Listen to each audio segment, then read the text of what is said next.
Euh, Bonsoir. bonsoir.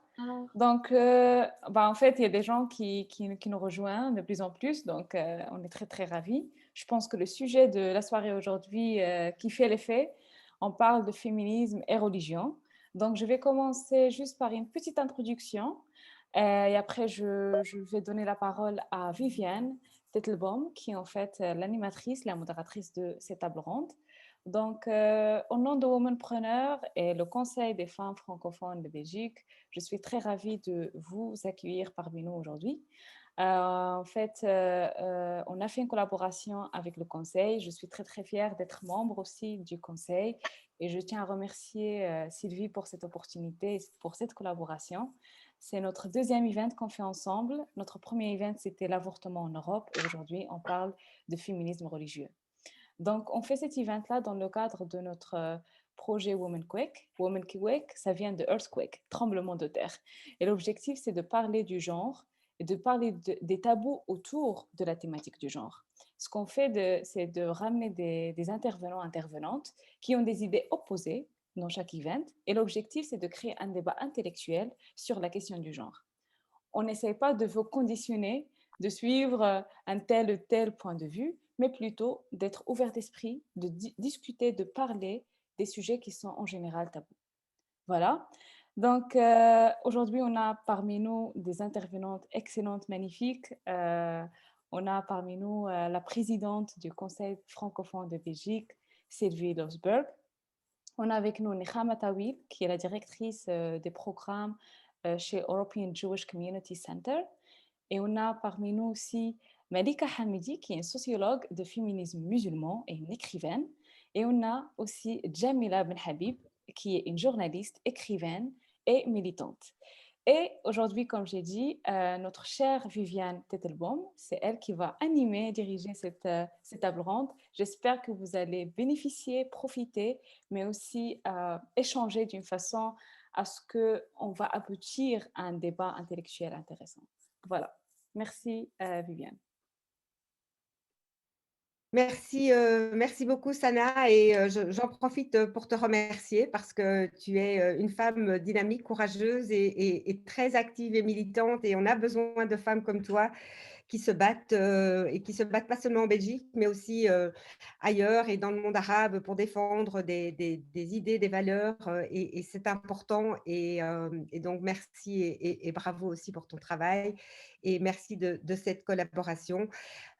Effectivement, avec le Conseil des femmes, où je préside la commission des relations internationales et en tant que telle, on essaye de créer effectivement des dynamiques sur différents sujets. Alors aujourd'hui, on va parler est-ce que le féminisme religieux existe? Alors pour le Conseil des femmes, il faut peut-être rappeler que le féminisme n'est pas un concept à géométrie variable, qu'il est ancré dans des valeurs universelles et démocratiques et qui ne peut pas être remis en cause par une idéologie, par une religion, par une structure, par des traditions. C'est peut-être important de le rappeler. Rappeler aussi que les femmes sont quand même, j'ose le dire, les grandes oubliées des religions et de ces structures patriarcales et traditionnelles qui sont liées où elles doivent être soumises, elles doivent obéir, elles doivent servir. Et dans le contexte religieux, elles doivent servir Seigneur et Maître. Alors, au sein de cette tradition religieuse, elle est souvent considérée comme une reproductrice, comme un objet sexualisé aussi, ritualisé, et sans jamais à ce qu'on l'autorise à finalement éclairer, guider, officier ou instruire. Alors, dans un contexte pareil, vous me direz, est-ce qu'il est possible d'articuler croyances religieuses et féminisme? Faut-il pas plutôt parler de féminisme au sein des religions qui amènent les femmes qui sont croyantes finalement à vouloir jouer un rôle au sein de leur église, de la mosquée ou de la synagogue? Alors, il y a toutes ces différentes nuances et ces différentes positions qui vont donner différents accents à cette attitude féministe finalement qui sous le vocable d'un choix personnel, va essayer de concilier la domination patriarcale avec ces accents féministes. Or, comme le rappelle, j'aime bien citer Wassila Tamzali, parce que quand elle rappelle qu'une tradition est finalement une manière de justifier un système qui a précisément pour fonction de maintenir et de légitimer la domination de l'homme sur la femme, on a ce soir un débat intéressant avec des femmes fortes qui connaissent bien leur sujet, et je vais vous proposer de faire un petit tour. J'introduirai chaque fois une des intervenantes en rappelant un petit peu son parcours. Je lui poserai une question ou deux, je lui donnerai 10 minutes pour répondre à cette question, développer ses idées. Et après avoir fait le tour, on aura du temps pour des questions-réponses, n'est-ce pas, Sana? C'est un petit peu comme ça qu'on l'a conçu. Alors, Malika Hamidi, on va démarrer avec vous. Hein. Vous êtes docteur en sociologie. Pardon, Oui. juste avant qu'on commence la présentation des intervenants, juste pour en fait la partie de débat, on préfère que vous envoyez toutes vos questions par le chat. Comme ça, on peut en fait organiser le débat, comme ça vous pouvez bénéficier d'échanges avec les speakers. Donc, on ne va pas vous permettre de poser la question par vidéo, mais plutôt dans le chat. Voilà. Tout à fait, Sana, merci de le rappeler. C'est un système qui est beaucoup utilisé. Ça permet aussi d'éviter les conférences dans la conférence, et ça permet de répondre à plus de questions de la part de plus d'intervenantes. Alors, Malika, je le disais, donc vous êtes docteur en sociologie de l'École des hautes études en sciences sociales de Paris et chercheur associé au laboratoire d'analyse des sociétés et pouvoirs Afrique Diaspora de l'Université Gaston Berger de Saint-Louis du Sénégal, et membre associé à l'étranger du Centre d'analyse et d'intervention sociologique CADIS HESS à Paris. Spécialiste du féminisme musulman en Europe, Sana l'avait rappelé, vous avez publié aux éditions de l'Aube un ouvrage tiré de votre thèse de doctorat et intitulé « Un féminisme musulman et pourquoi pas », qui a été préfacé par Alain Grèche. Vous avez par ailleurs coécrit des féminismes islamiques publiés à la Fabrique et contribué à de nombreux ouvrages collectifs.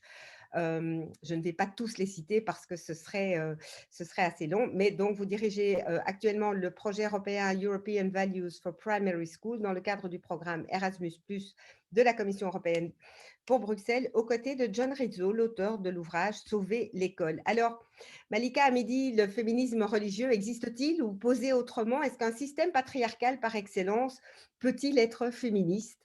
Les religions, et l'islam en particulier, pour vous, est-il compatible avec le féminisme? Comment cela peut-il s'exprimer? On ne vous entend pas. Il faut...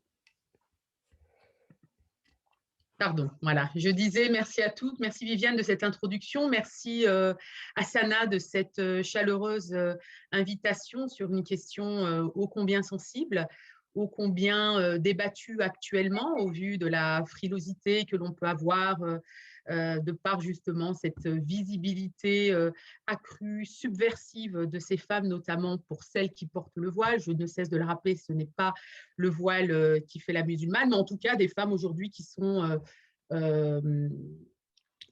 porteuses d'une foi, d'une spiritualité, et au sein de laquelle elles sont convaincues qu'il est possible de lutter justement contre l'oppression textuelle, et je reviendrai dessus, et l'oppression sexuelle qu'elles vivent aujourd'hui dans la société civile. Donc, vous l'avez mentionné, effectivement, c'est un sujet sensible. C'est un sujet, alors, c'est vrai que,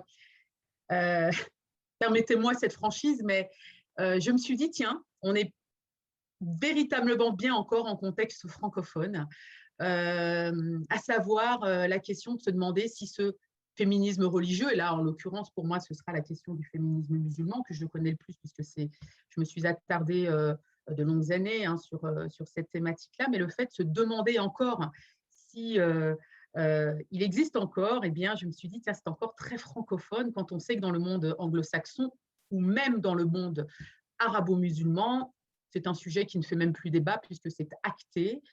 C'est un mouvement de femmes qui existe bel et bien, qui est pris en otage aujourd'hui. Je reviendrai dessus.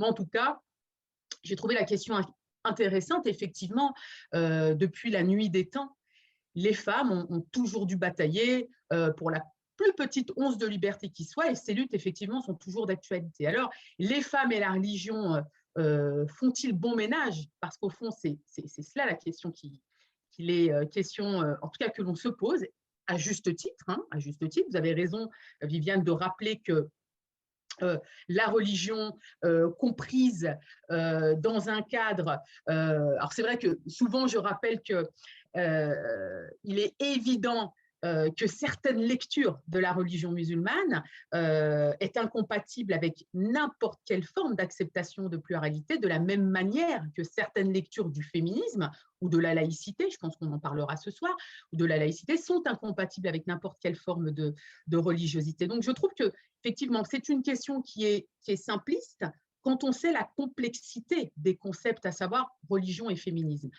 À première vue, c'est une équation qui paraît impossible à résoudre. Et moi, j'ai passé effectivement des années à essayer d'y répondre, à me baser sur ce que je vois sur le terrain, à me nourrir de ces actions mises en place par des femmes pour répondre justement à cette équation, à cette compatibilité qu'il y aurait, qui pourrait exister entre le féminisme et les droits des femmes, la religion catholique, l'islam, etc. Alors, c'est vrai que ce qu'il faut rappeler, c'est que la plupart des chercheurs qui ont investigué le champ femmes et religion l'ont fait à l'intérieur d'une perspective féministe, dans les trois traditions monothéistes d'ailleurs, puisque cela implique effectivement un effort sérieux, à savoir débusquer les biais sexistes des approches utilisées aujourd'hui en théologie, en sciences des religions, c'est déconstruire effectivement le savoir traditionnel masculin, c'est reconstruire aussi des outils méthodologiques qui rendent compte aujourd'hui de la pluralité de la pluralité des femmes aujourd'hui qui composent ces trois traditions monothéistes. Et justement, j'ai envie de prendre à titre d'exemple, puisque le féminisme religieux ne date pas d'aujourd'hui, il date déjà depuis presque 50 ans, et je renvoie à tous les travaux dans la tradition chrétienne notamment. Et moi, je me suis intéressée à ces travaux-là lorsque j'ai fait un master sur le féminisme musulman il y a quelques années. Je me suis intéressée aux travaux de Monique Dumais, qui est professeure au département des sciences religieuses et d'éthique à l'Université du Québec. Et en 1976 déjà, en 1976, pardon, avec Marie-Andrée Roy, elle va cofonder, donc Marie-Andrée Roy, qui est professeure aussi à l'Université de Montréal, elles vont cofonder une collective féministe et chrétienne qui s'intitule L'autre parole et qui sera un lieu majeur de développement, de diffusion et de vulgarisation de la pensée critique sur les femmes et la religion, et qui va contribuer justement à la mise en place des pratiques féministes religieuses alternatives. Et c'est exactement ce qui est en train de se passer aujourd'hui au sein des communautés musulmanes. Et là, c'est plus un point de vue de l'intérieur que je vais apporter, puisqu'on est face aujourd'hui à des femmes musulmanes qui se définissent comme féministes et musulmanes, qui sont prises en otage entre une lecture fondamentaliste des textes, du corpus religieux, une lecture, une interprétation qui existe, et elles sont prises aussi en otage entre une lecture totalitaire et exclusiviste aussi du féminisme et du concept de laïcité, lorsque la laïcité est comprise, et là je parlerai plus de néo-laïcité pour reprendre les termes d'Émile Poulain, mais en tout cas des femmes qui sont prises en otage, j'ai envie de dire, entre ces deux concepts, et qui fait qu'elles vont devoir essayer de trouver des voies de libération, des voies de lecture libérationniste des sources scripturaires, le Coran et la Sunna, et des voies de libération au sein du féminisme dit mainstream, un courant féministe dans lequel elles vont essayer de trouver de prendre leur place. Mais je crois quand même que depuis quelques années maintenant, depuis une quinzaine d'années, les femmes musulmanes se sont appropriées les acquis du féminisme, elles sont engagées, aujourd'hui on n'a plus à les citer, elles font des partenariats, elles sont engagées dans des mouvements féministes d'horizons, elles construisent même des collectifs de féministes d'horizons divers, etc. Donc, entre religions, à mon sens, la question qui doit être posée dans le contexte européen et au vu justement de cette nouvelle donne, de ce nouveau paysage dans lequel les femmes musulmanes sont en train d'évoluer, c'est qu'entre religion et féminisme, comment pourrions-nous définir les droits des femmes en respectant les spécificités de chacune, comment finalement réconcilier religion et droits des femmes au regard d'une réalité nouvelle qui s'impose aux sociétés occidentales, qui s'impose au féminisme, etc., etc. Et donc, d'une part, je crois que, et là, à partir de mes recherches de terrain, ce que je constate, c'est que ce qui ressortait, en tout cas de mes interviews, là, ce n'est plus Malika Hamidi qui parle, mais les interviewés lors de ma recherche doctorale, c'est que pour beaucoup, il faut revisiter la religion pour soutenir le combat des femmes. Donc, revisiter la religion dans des démarches féministes, c'est une réappropriation du corpus religieux, dans une libérationniste, etc. Mais je ne rentrerai pas dans les détails, je vous renvoie, tiens, pourquoi pas à mon ouvrage. Je crois qu'il faudrait une conférence, elle toute seule, simplement pour présenter les méthodologies d'approche des textes que les féministes musulmanes intellectuelles engagées sont en train de développer, que ce soit ici en Europe ou dans le monde arabo-musulman.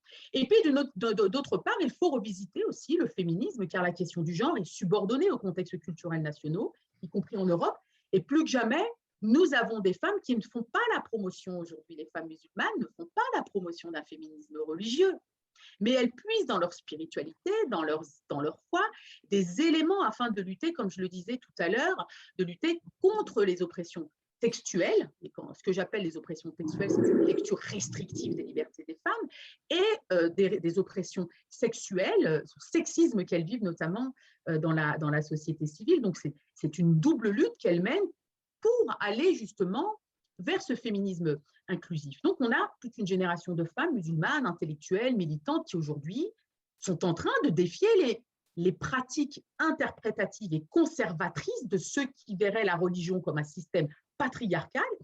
Et l'objectif, c'est de repenser les normes sociales, c'est de repenser les structures islamiques en s'arrogeant le droit à l'interprétation des textes. Et ce travail se fait. On ne peut pas le nier. Des femmes sont engagées au sein d'Al-Azhar, des femmes en Iran, au Maroc. Je veux dire, rappelons tout le travail qui a été fait dans le cadre de la Moudawana. Il y a eu des féministes islamiques qui se sont engagées dans ce combat. Donc, la question ne doit même plus se poser puisque, encore une fois, le travail est fait. Donc, bien qu'elle ne soit pas encore très visible, ces théologiennes, ces historiennes féministes qui puisent leur projet de libération dans la tradition musulmane, elles existent, elles représentent un courant de plus en plus important et elles peuvent véritablement offrir une réelle alternative. Elles sont en quête d'islam, dans un islam puisé dans son essence même, un islam loin de ces interprétations sexistes, misogynes, patriarcales, et elles essaient justement actuellement de promouvoir cette théologie de la libération au sein de l'islam en faisant revivre justement la tradition de réinterprétation du Coran. Et je vous renvoie aux travaux d'académiciennes, d'intellectuelles de renommée internationale, à savoir Asma Lamrabet, Aziza Hibri, Amina Wadoud, etc., etc. Donc, à mon sens, je ne vais plus être très longue, je pense qu'une lecture restrictive et littérale de la religion, comme une lecture restrictive et littérale des concepts du féminisme, de la même manière qu'une lecture restrictive du Coran, sont effectivement à dénoncer. L'enjeu aujourd'hui, c'est de se mettre d'accord sur une lecture libérationniste de tous ces concepts sans systématiquement les opposer pour faire avancer les droits des femmes. Le féminisme contribue au progrès des droits des femmes, mais n'est pas une formule magique non plus qui a éradiqué toute forme de discrimination à l'endroit des femmes. Les femmes aujourd'hui sont toutes en train de se réapproprier le féminisme. Aujourd'hui, il y a un féminisme à plusieurs têtes. Il y a un afroféminisme, un féminisme musulman, un féminisme égalitariste, etc., etc. Et donc, je voudrais terminer simplement par dire que, de la même manière que Florence Rochefort, que vous connaissez certainement, qui est chargée de recherche au groupe Société, Religion, Laïcité, elle a démontré le rôle important du protestantisme dans l'évolution des droits des femmes autour de 1905, lorsqu'il s'est agi de défendre le vote des femmes. Et c'est du côté de Ferdinand Buisson que l'on trouve aujourd'hui un soutien masculin qui soutient donc Ferdinand Buisson, un protestant très atypique, mais c'est de son côté, donc un protestant très atypique, libre penseur et individualiste, et c'est de son côté que l'on a trouvé un soutien. Donc aujourd'hui, est-ce qu'on n'est pas face à des femmes qui se disent musulmanes, féministes, laïques, dans la mesure où elles ne souhaitent plus être victimes de cette laïcité totalitaire et dominante, ni d'un féminisme exclusiviste, ni d'une lecture patriarcale du Coran? Est-ce qu'on n'est pas face à un mouvement de femmes qui sont en train de dénoncer toutes ces dérives, que ce soit au sein du féminisme, au sein de la laïcité, au sein de la tradition musulmane? Est-ce qu'on n'est pas face à une génération de femmes qui sont en train de construire ce féminisme inclusif, ce féminisme religieux ou cette religion féministe, hein, c'est un jeu de mots, mais en tout cas, on a une spiritualité, la tradition musulmane qui se féminise, qui est de plus en plus approchée dans une perspective féministe, et je crois qu'il y a des espoirs de réconciliation de ces concepts-là, religion et féminisme, et que cela passera inévitablement par un discours intelligible, par un discours intellectuel, politique et spirituel aussi, qui centrerait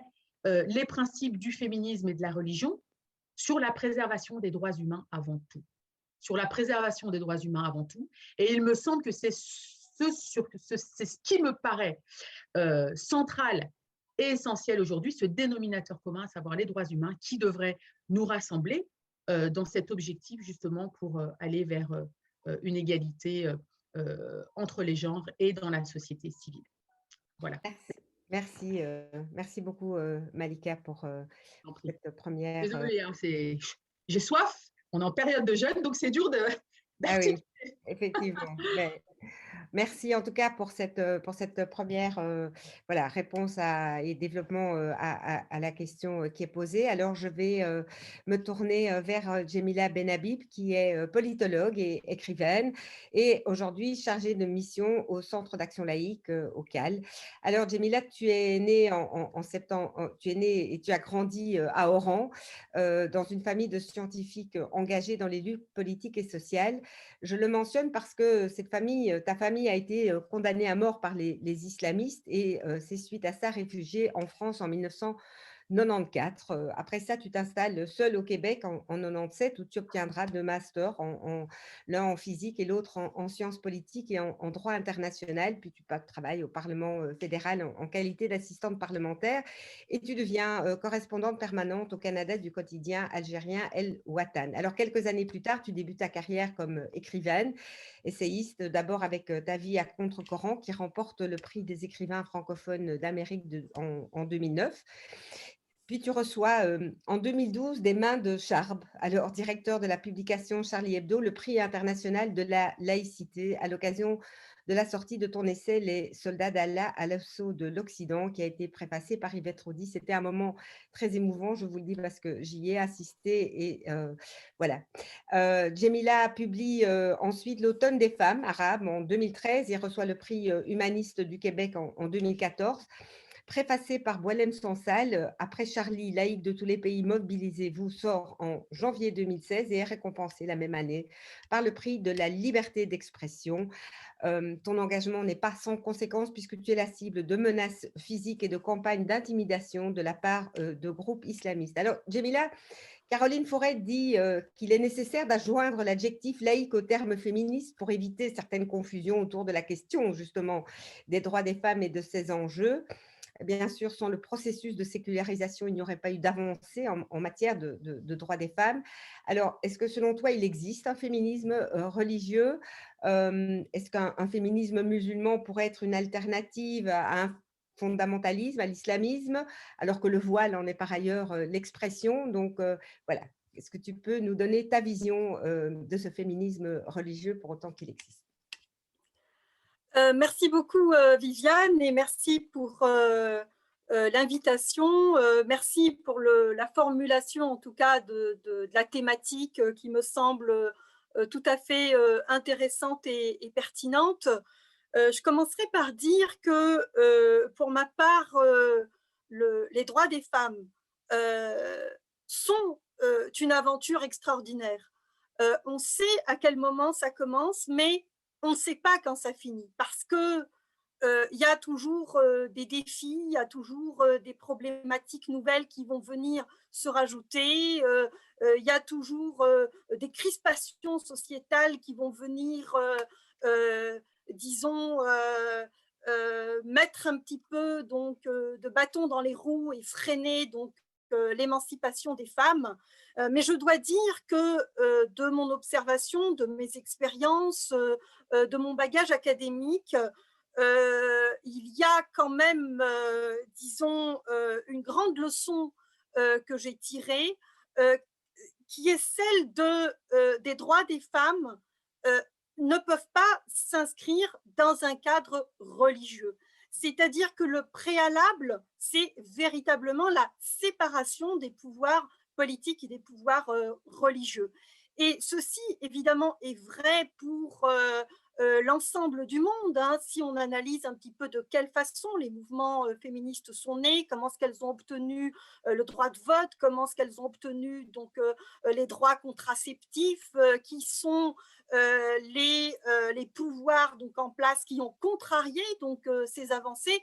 Et c'est d'autant plus vrai pour cette région du monde à laquelle j'appartiens, que je connais bien, qui est le monde islamique. Alors, vous me permettrez de faire donc 4 remarques. Je vais essayer donc à travers mon parcours, mais aussi à travers donc une perspective historique de ce que sont les droits des femmes dans les pays musulmans, essayer peut-être de montrer de quelle façon donc les femmes ont pu obtenir leurs droits et de quelle façon aussi les droits des femmes sont aujourd'hui sérieusement menacés. Si l'on jette un œil sur évidemment la situation des femmes dans les pays musulmans, aujourd'hui, à l'heure actuelle, elle semble extrêmement difficile. Elle semble même précaire et même plus fragile qu'elle ne l'était il y a plusieurs années, pour la simple raison que ces grands pays qui étaient porteurs de l'émancipation des femmes dans les années 30, et là je parle évidemment de la Turquie, avec évidemment Mustafa Kemal Atatürk, qui lui le premier a compris la nécessité et la force de l'émancipation du peuple à travers l'émancipation des femmes, eh bien cette conviction s'est étiolée et nous assistons aujourd'hui évidemment à une montée fulgurante de l'islam politique, islamo-nationaliste, à travers donc une conception frériste hein, des frères musulmans avec Erdogan, qui a retiré son pays donc de la Convention d'Istanbul il y a à peine quelques semaines, alors que nous assistons à un nombre de féminicides importants en Turquie. On a même avancé le chiffre de 300 féminicides donc en 2020, donc c'est beaucoup. Voilà. Donc, dans les années 30 et plus précisément en 1934, les femmes turques obtiennent le droit de vote. Et elles obtiennent ce droit avant même les femmes européennes du pourtour méditerranéen. Donc, elles obtiennent le droit de vote avant les Grecs, avant les Portugaises, avant les Espagnols, y compris avant les Françaises. Donc, on peut dire qu'elles avaient une longueur d'avance. Et ceci a été possible parce qu'il y a eu évidemment une réforme colossale, une révolution copernicienne, donc qui a fait que le califat donc, a été abandonné et qu'il y a eu des lois civiles qui sont venues remplacer des lois religieuses qui, elles, donc, contrariaient l'émancipation des femmes. Donc, cette avancée conséquente, cette première avancée donc, dans un pays musulman n'a pu se faire qu'à travers un nouveau paradigme qui est venu, donc, si vous voulez, donner des assises aux droits des femmes. Évidemment, on peut citer aussi l'expérience iranienne, qui est aussi une expérience intéressante, puisqu'il y a eu aussi des efforts de modernisation. Le droit de vote donc s'obtient donc en 1962, et nous avons donc les indépendances, la naissance des indépendances à travers l'expérience donc tunisienne en 1956 et le code du statut personnel, qui va aussi venir offrir donc un statut extrêmement privilégié aux femmes tunisiennes, enviées dans tout le monde musulman. Donc il y a 2 pays phares, il y a 2 pays donc, qui sont des référentiels en matière de droits des femmes, en tout cas à l'époque, c'était d'une part la Turquie et par ailleurs la Tunisie.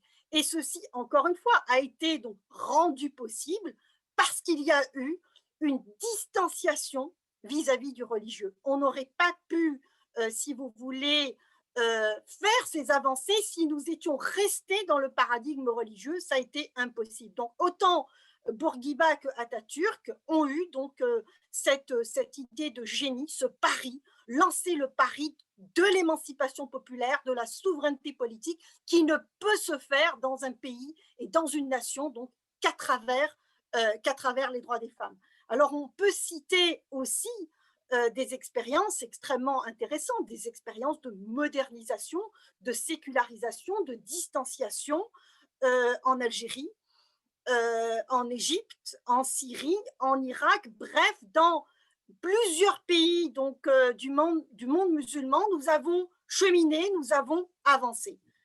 Je dois dire que les premiers droits que nous avons arrachés, ça a été aussi, donc évidemment, le droit de vote, le droit d'être élu, mais aussi le droit à l'éducation. Et ça a donné donc toute une génération de femmes qui se sont impliquées dans la sphère politique, dans la sphère publique, dans le marché du travail. Et donc, ça a permis finalement à des femmes de prendre leur place. Pendant ces années, il y a eu quand même des points morts. Les points morts étant les libertés individuelles. Les points morts étant les libertés sexuelles. Nous n'avons pas connu, donc, à cette époque-là, d'ouverture, disons, ce qu'on peut évoquer aujourd'hui, donc à travers les droits individuels, à travers les droits sexuels. Nous étions encore dans ces espèces donc, de droits collectifs, dans des espèces de droits politiques et économiques. Et donc, tout ce côté-là, ça a été donc un côté qui a été délaissé. À partir, donc deuxième remarque, à partir des années 80, nous allons assister à un virage assez important qui a été rendu possible à travers la révolution islamique iranienne qui va venir véritablement changer la donne. Changer la donne, pourquoi? Parce qu'elle va arrêter le mouvement de sécularisation entrepris dans les pays musulmans. Donc, on va avoir deux têtes de pont, donc, qui ont les deux pieds dans le religieux, dans le politico-religieux, donc à savoir dans le monde sunnite à travers l'Arabie saoudite et dans le monde donc, chiite, donc à travers l'Iran, qui vont commencer à menacer les droits des femmes et qui vont commencer véritablement à nous faire reculer. Et ces reculs, nous les avons vécus en Algérie dans les années 90, évidemment, à travers donc cette irruption des partis islamistes. Donc, c'était des partis qui avaient un projet politique donc bien précis. C'était l'instauration d'un régime politico-religieux donc en Algérie. Et donc, par conséquent, il fallait donc soumettre les femmes à la charia, donc au dogme, disons, frérot, salafiste. Et donc, il y a eu donc une violence évidemment à l'égard des femmes, des menaces physiques. Il y a eu des femmes qui ont été assassinées pour le simple fait qu'elles ne voulaient pas porter le voile islamique, pour le simple fait qu'elles continuaient d'aller à l'école, qu'elles continuaient d'aller à l'université, qu'elles exerçaient donc des professions. Et dans cette Algérie des années 90, je dois dire que où la violence était évidemment extrêmement présente, toutes les catégories étaient touchées, étaient ciblées, toutes les catégories sociales, toutes les catégories professionnelles. Mais il y avait quand même une catégorie qui était ciblée du simple fait de son sexe. C'était les femmes. Donc les femmes, c'est parce qu'elles étaient femmes qu'elles ont été ciblées. Parce que les islamistes ont compris que pour soumettre la société algérienne, il fallait d'abord voiler les femmes, il fallait soumettre les femmes à leur dictat. Et moi, je disais donc pendant cette décennie que si un jour nous arrivions à gagner la bataille contre les islamistes, eh bien, ça aurait été grâce au courage et grâce au mérite des femmes. Donc, à partir des années 90, les choses se corsent. Et là, je vais en venir donc, tout de suite donc, à mon troisième point, les printemps arabes.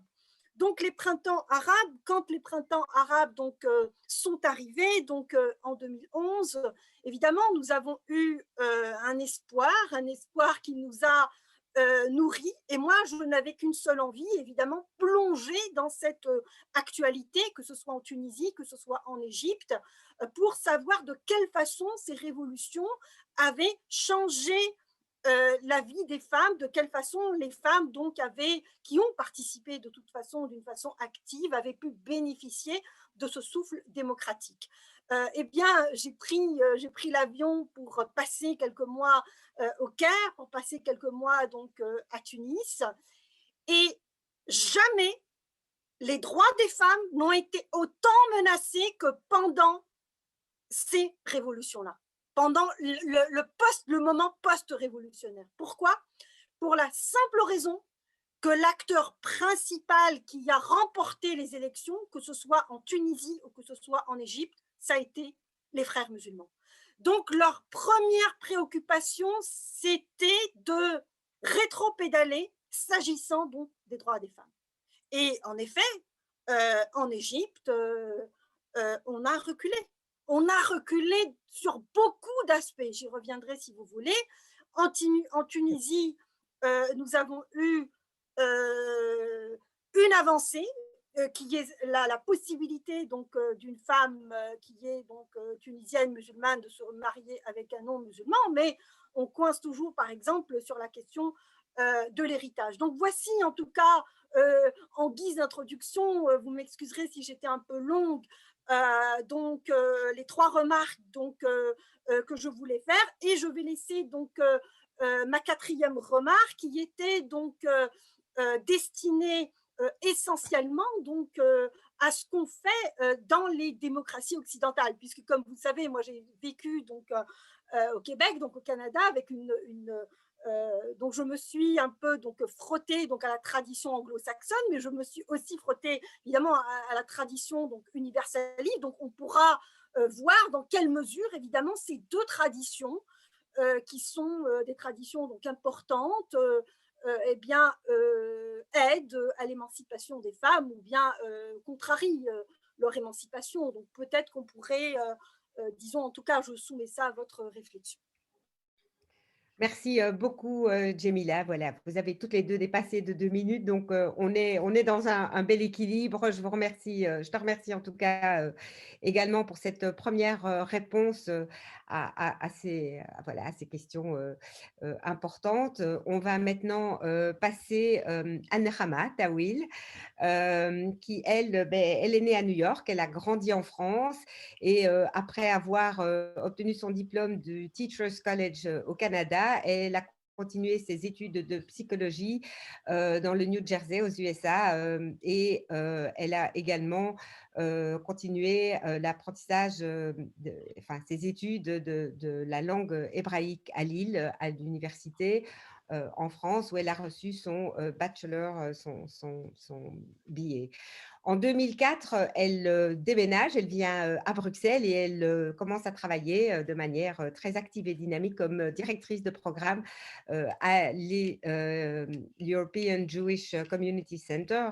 Et là, elle dynamise l'institution depuis une 12aine d'années, et elle consacre tout son temps et son énergie à des programmes innovateurs, à créer des choses nouvelles et à essayer de développer la vie culturelle. Alors, elle a toujours été une grande défenseuse de tout ce qui était sensibilisation à l'histoire des communautés juives, mais elle a aussi travaillé comme institutrice à l'International Jewish Learning Institute, et elle enseigne également le judaïsme au lycée Émile Jacquemin. Alors pour toi, Nehama, la religion, la liberté religieuse donne des ailes, mais elle s'accompagne aussi de responsabilité, voilà, d'être en lien avec des responsabilités vis-à-vis de la société dans laquelle tu évolues. Alors, certaines femmes juives féministes affirment sans embâche l'incompatibilité entre judaïsme et féminisme, sans pour autant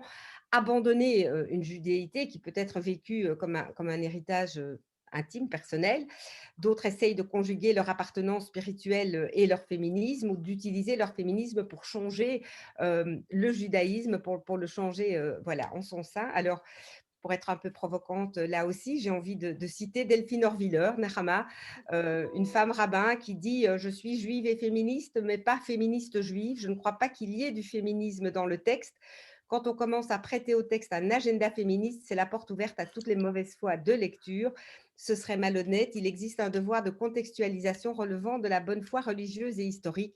Les religions du livre sont enfants du patriarcat et non du féminisme. À nous de décider ce dont elles seront les parents. » Alors, Nechama, explique-nous comment c'est possible pour toi d'avoir ce féminisme religieux et en quoi il consiste aujourd'hui au sein du judaïsme. Merci beaucoup, Viviane. Merci à toutes mes partenaires de la conférence de ce soir et merci à toutes les personnes qui auront la patience de nous écouter ce soir. Je dois avouer, Viviane, que je ne peux partager que mon expérience personnelle et que mes études à titre personnel. Donc, je ne pourrais pas parler pour Madame Orwiller et pour son interprétation des textes, clairement. Et je ne pense même pas y avoir la compétence, mais en tout cas, du plus haut de mes 38 ans, en tout cas, je n'ai jamais vécu dans une incompatibilité entre les droits de la femme et le judaïsme. Et Dieu sait que je suis, et vous l'avez dit clairement, le judaïsme et les valeurs du judaïsme, j'en ai vraiment une passion, j'aime les étudier, j'aime les controverser, j'aime les retourner, quand je ne suis pas d'accord avec le texte, j'aime aller chercher mes réponses. Et pourtant, Viviane, je n'ai jamais trouvé de difficulté à la compatibilité entre le féminisme et le judaïsme. Alors oui, je ne vais pas vous dire que... je voulais dire, il y a Malika qui disait tout à l'heure qu'elle avait trouvé une source de féminisme religieux qui datait d'il y a 50 ans dans les textes d'une personne qui venait du catholicisme ou du protestantisme, je ne sais plus exactement, pardonnez-moi Malika, et j'ai rigolé quand j'ai écouté cette phrase parce que je me disais dans ma tête, mais moi je connais pour moi le féminisme religieux date d'il y a 4000 ans, et je m'explique, en fait, il faut d'abord vraiment remettre le judaïsme dans son contexte. C'est-à-dire qu'on a tendance à regarder les 3 religions monothéistes comme les 3 religions croient en un seul Dieu et qu'elles ont des lois qui sont à peu près similaires et des rituels, etc. On veut les comprendre toutes de la même manière. Or, je ne peux pas vous donner mon interprétation sur l'islam, ni sur le catholicisme, ni sur le protestantisme, ni rien du tout. Mais clairement, je peux vous donner ma vision et en tout cas la manière dont le judaïsme, les sources du judaïsme, d'accord, le peuple juif naît du don de la Torah, qui va s'appeler plus tard l'Ancien Testament, parce qu'on va après en avoir un nouveau, de la Bible pour certaines personnes, d'accord, et cette Torah, le Maïmonide, un sage du 10e, 11e siècle, dit que c'est un élément de progrès. Et comment est-ce qu'il explique ça? Il dit que la Torah a été donnée il y a plus de 4000 ans aujourd'hui, et que, par exemple, il a été donné dans un contexte dans lequel le sacrifice humain était monnaie courante. On avait l'habitude à l'époque, dans des habitudes païennes, dans l'école, des habitudes païennes, où quand une personne avait vraiment envie que les dieux se réveillent pour telle ou telle chose, des bonnes récoltes, etc., on donnait un sacrifice humain, on donnait notamment un enfant. Et la Torah est venue pour légiférer et pour dire non, stop, on ne fera plus de sacrifice humain, mais si vous voulez vraiment donner un sacrifice, car c'est votre rituel, alors on donnera un sacrifice animal. Et puis plus tard, on va voir par exemple une légifération de l'esclavage, d'accord ? On sait très bien que si on revient à 4000 ans, une personne qui était le propriétaire d'un esclave, il était le propriétaire de la vie de l'esclave. Et si demain, il décidait de tuer l'esclave ou d'en faire ce dont il en voulait, il pouvait en faire ce qu'il voulait. Et là, la Torah dit non. Si tu as un esclave, tu peux le garder que 7 ans. Au bout de 7 ans, il va falloir que tu lui donnes la liberté. Si tu veux dîner, tu ne pourras pas dîner avant que ton esclave ait dîné. Tu dois lui donner un jour de repos de la même manière où tu as un jour de repos, etc. etc. Et donc, Maïmonide voit la Torah comme un élément de progrès pour avancer la civilisation d'un état d'être à un autre état d'être. Or, la Torah a été donnée, et c'est ce qui est très intéressant, mesdames et messieurs d'ailleurs, c'est que la Torah a été donnée sous 2 formes. Elle a été donnée de manière orale, écrite et orale. C'est-à-dire qu'on a la Bible écrite et on a la Torah orale. Et ça, c'est vraiment une invention juive. Je l'ai vu nulle part. C'est exceptionnel. C'est-à-dire qu'il y a d'un côté le texte écrit et de l'autre côté la Torah orale. Ce sont les interprétations qui viennent après sur le texte, mais qui ont la même valeur que le texte. Et c'est en ça que la Torah a été vraiment révolutionnaire. C'est-à-dire que la Torah est toujours elle reste toujours moderne et contemporaine puisque les interprétations continuent à venir au fur et à mesure du temps. Et avec ces interprétations, justement, il y a une évolution dans la vision du monde. On voit le monde différemment, la technologie avance, les choses progressent, il y a du progrès de manière générale et automatiquement, la législation juive, la manière de voir la loi juive, etc., va aussi évoluer avec le temps. Et en ça, je pense qu'il ne faut pas l'oublier. C'est-à-dire que la Torah, c'est pas juste scellé sur une pierre comme ça et rien ne peut être changé. On voit justement que les choses changent. Notamment quand je vous disais que le féminisme religieux date d'il y a 4000 ans, on le voit dans la Bible même, où dans la Bible, il est écrit que lorsqu'un père de famille décède, son héritage va à ses fils, puisque les filles sont mariées et elles recevront l'héritage de leur mari, des pères de leur mari, et les filles de Tsélophrade, qui sont 7 filles, perdent leur papa et elles vont chez Moïse et elle lui dit qu'est-ce qui se passe là? L'héritage, on le veut nous aussi, nous on est 7 filles et on a besoin de cet héritage. Et Moïse doit retourner chez Dieu, il doit lui dire qu'est-ce que je fais avec ces bonnes femmes? Elles veulent absolument avoir leur héritage, qu'est-ce que je fais? Et Dieu lui dit tu dois les écouter, elles aiment leur terre, elles ont le droit d'avoir leur héritage. Plus tard, quand Moïse va faire un appel justement pour la construction du tabernacle, il va demander à ce que les gens donnent des dons et les femmes viennent avec leurs bijoux. Et là encore une fois, Moïse dit mais attends une seconde, je ne vais pas prendre les bijoux des femmes pour construire un tabernacle. Le tabernacle, c'est quelque chose de divin, c'est là où il va y avoir justement tout le service divin, les rituels, etc. Pourquoi je vais mettre les bijoux des femmes? Et là, Dieu répond à Moïse, mais non, c'est justement ces bijoux qui me sont le plus chers, s'il te plaît, mets-les à l'entrée déjà du bâtiment, car c'est ce qui me donne honneur, etc., etc. Et donc, on voit justement que oui, la Torah a été donnée aux êtres humains, notamment à Moïse. Et Moïse se pose des questions, parce que Moïse est un homme et il voit la loi des hommes, il voit son côté des choses, mais quand il vient chez Dieu, Dieu lui dit non, non, pas du tout, excuse-moi, regarde, tu dois regarder le côté des femmes et tu dois t'assurer justement qu'elles aient aussi leur part. On parle d'une histoire d'il y a 4000 ans, les amis. On ne parle pas d'une histoire qui s'est passée il y a 4 ans, quelque part ici. Puis, on a un dernier aspect qui est le fait que la Torah a été donnée aux êtres humains. Je vais vous raconter un conte du Talmud. Le Talmud a à peu près 1500 ans d'existence. D'accord? On dit qu'il y avait toute une discussion entre 2 rabbins pour savoir si un poulet était cachère, si on pouvait le consommer ou pas. Et donc, une partie des rabbins disait non, il n'est pas cachère, et l'autre disait oui, il est cachère. Et donc, ils n'arrivaient pas à se mettre d'accord, et ils ont décidé qu'ils allaient demander à Dieu. Donc, ils écrivent ça sur un papier, ils lancent le papier au ciel et ils disent Dieu va nous répondre. Et le conte nous raconte que Dieu répond la Torah a été donnée aux êtres humains, c'est à vous les hommes de choisir. D'accord? Et là, je pense qu'elle est là toute la beauté de la chose. C'est-à-dire que oui, si vous allez ouvrir les textes de loi, vous allez trouver des textes qui sont très intéressants, vous allez en trouver d'autres qui sont très misogynes ou vous allez dire oui, mais ça c'est patriarcal, etc., etc. Les rabbins étaient des hommes. Oui, mais une seconde. Les Juifs, quand ils ont vécu dans des pays différents, ils ont toujours été les citoyens du pays et ils ont toujours essayé de comprendre et d'avoir justement des échanges.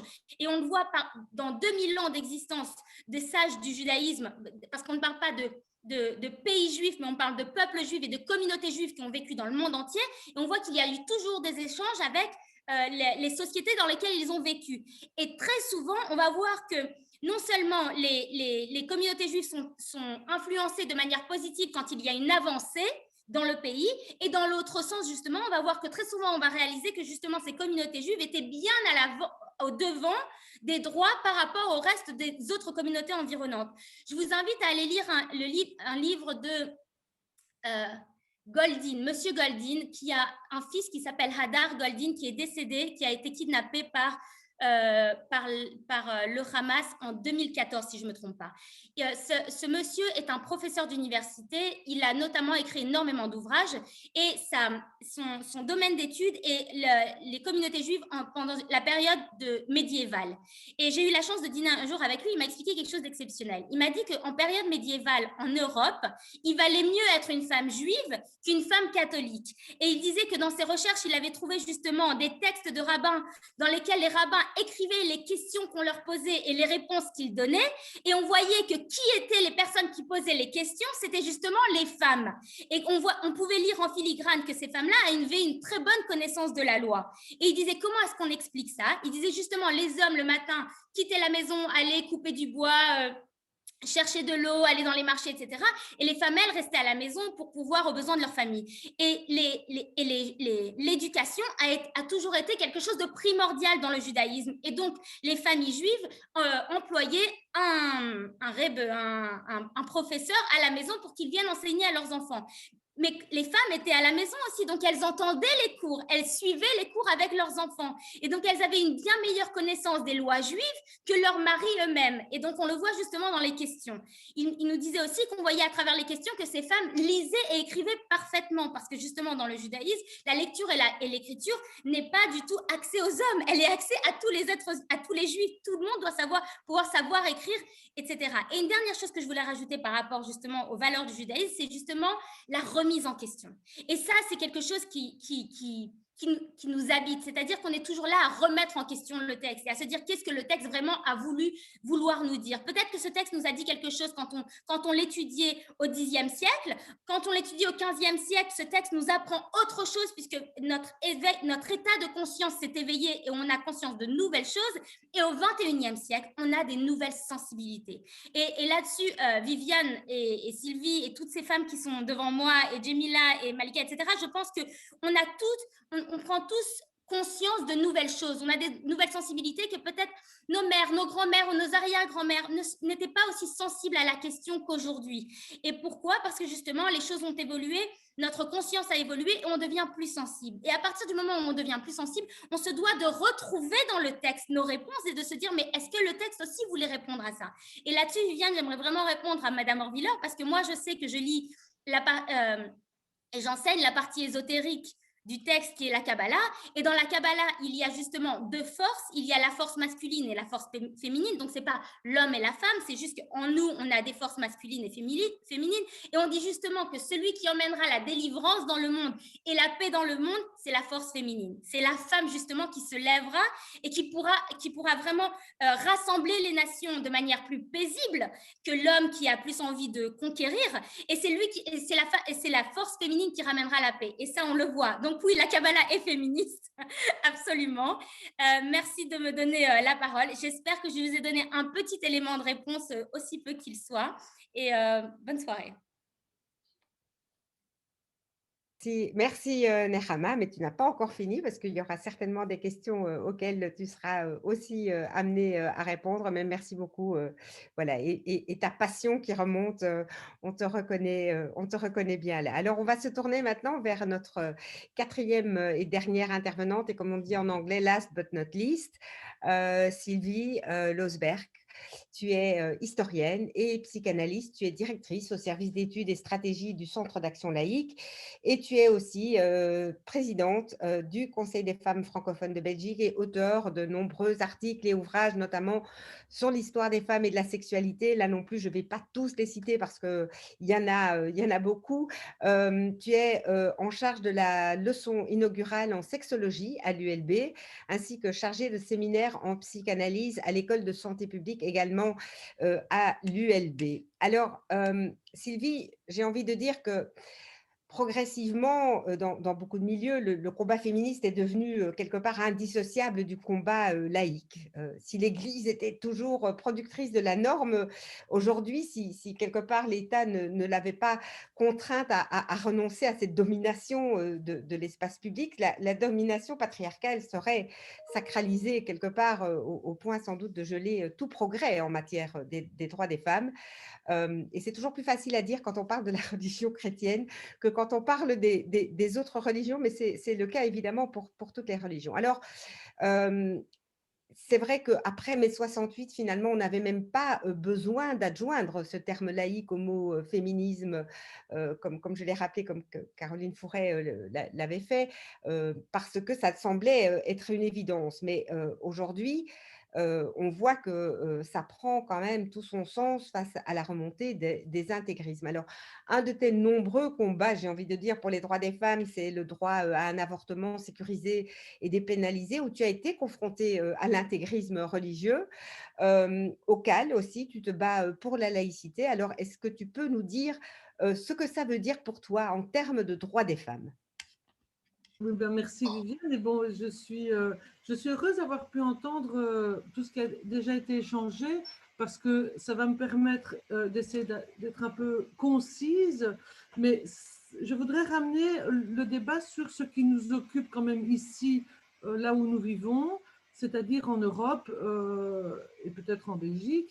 Pourquoi? Parce que on ne peut pas dissocier les avancées des droits des femmes d'un séisme, d'un moment qui a porté un coup d'arrêt finalement aux constructions politiques en Europe.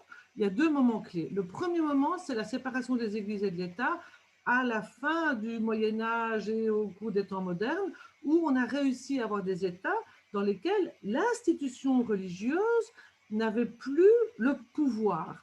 Donc, c'est ce qu'on appelait la querelle des investitures. Ça veut dire qu'en fait, auparavant, avant le 15e, 16e siècle, et on l'a vu avec la Révolution française du XVIIe siècle, une vraie scission qui a quand même encore connu des rebondissements, il a fallu beaucoup de lutte pour que le pouvoir religieux en Occident, c'est-à-dire le pouvoir catholique, lâche du lest et se fasse finalement éjecter de la sphère politique.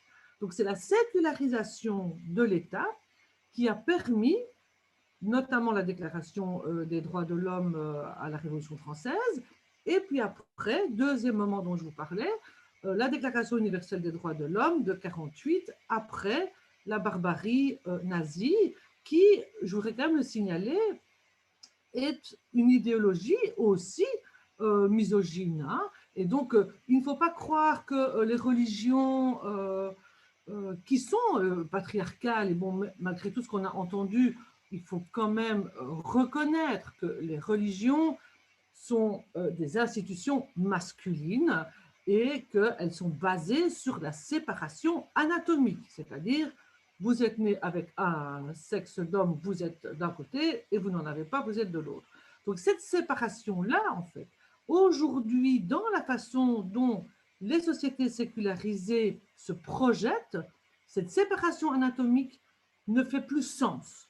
Qu'est-ce que ça veut dire? Ça veut dire qu'on crée des espaces politiques dans lesquels un sujet, un citoyen, une citoyenne, qui est né avec une anatomie telle ou encore autre, eh bien, ne sera pas assigné ni à un rôle sociétal, ni à un rôle sexuel tel que prescrit par, alors je lis Dieu, les textes, tout ce que vous voulez. La question, c'est celle de la liberté. C'est la question de l'émancipation, c'est de sortir d'une assignation.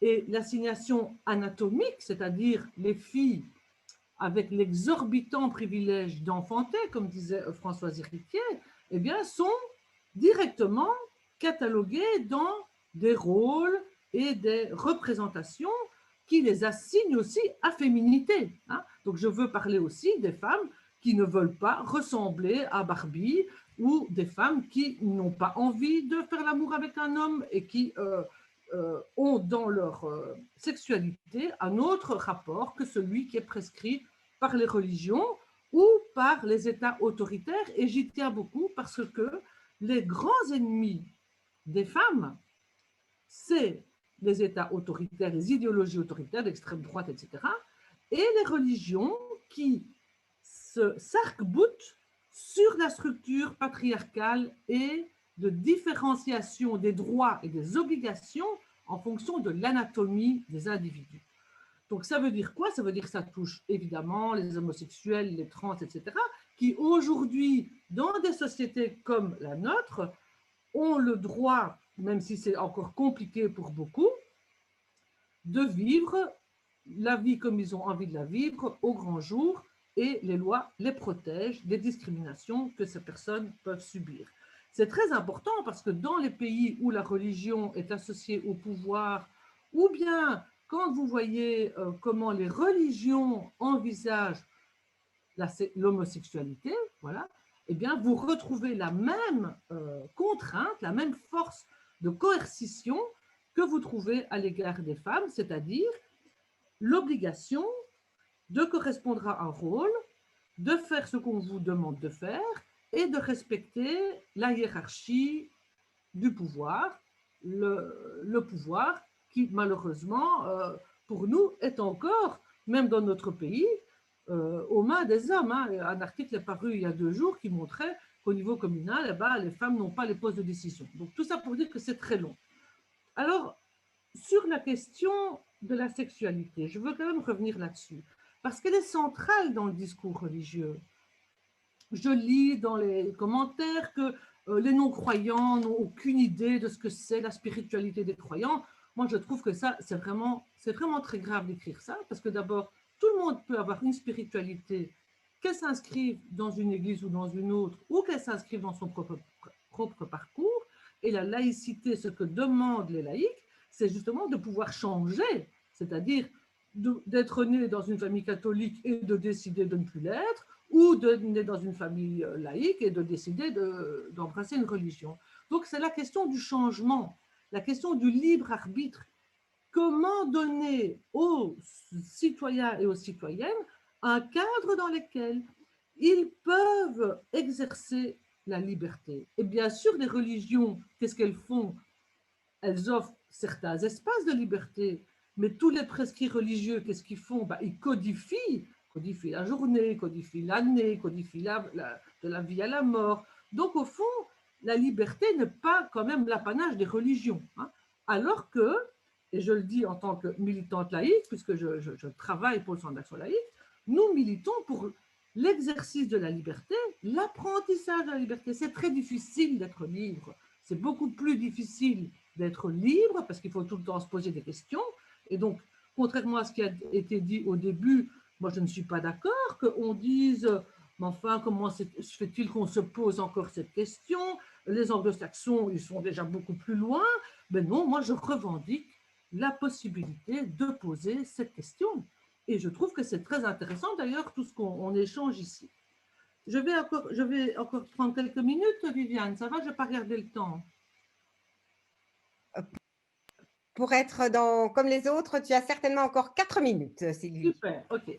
Alors, donc, le projet de société de la laïcité, c'est quoi? C'est que les citoyens puissent changer de religion, de classification sociale, d'assignation à féminité ou à autre.